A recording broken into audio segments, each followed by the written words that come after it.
Welcome to a video on how to get good at the Palaeontologist, perhaps the most brain-dead scientist in the game. Players who can master the art of sitting next to their heal station and spamming the fire button will become more hated than that vegan teacher. Let's get started.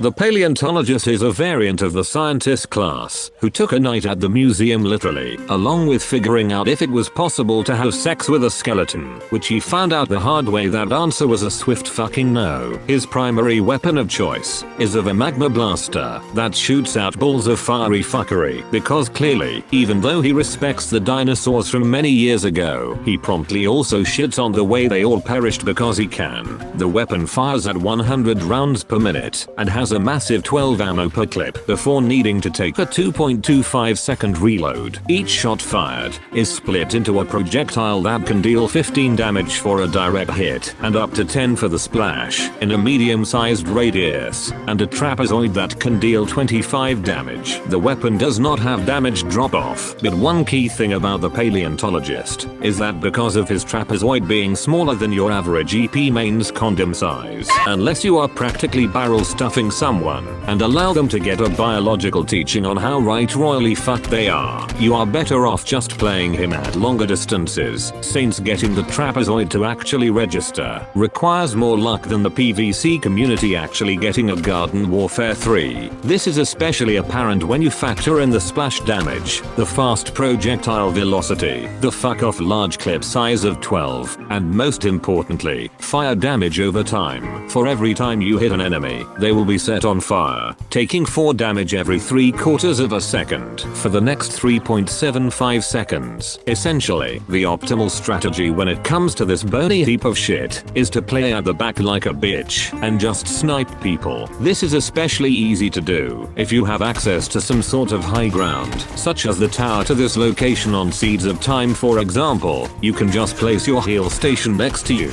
and just rain down hell on those poor unfortunate souls who will almost be unable to contest you due to how much effort they need to put in to fucking kill you, compared to you who just needs to aim in their general direction and hit your shots near their location.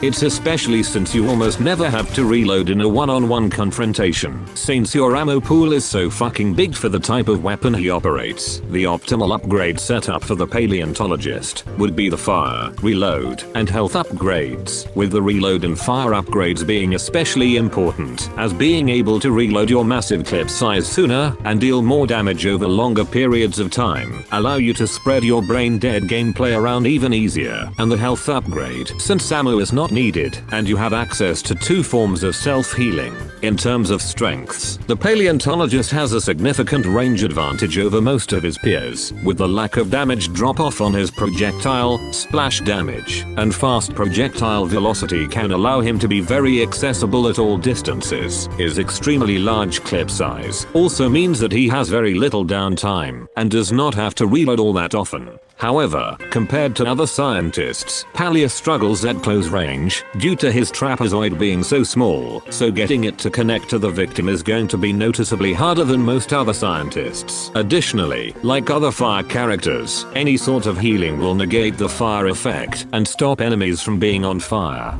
Thanks to this guide, you will now be the master of relating to the phase no aim no brain it to Palaeomain as you watch your enemies suffer thanks to your brain dead primary. Be sure to come back for the next episodes next week. Thanks for watching, and don't forget to subscribe for more shit like this. Have fun.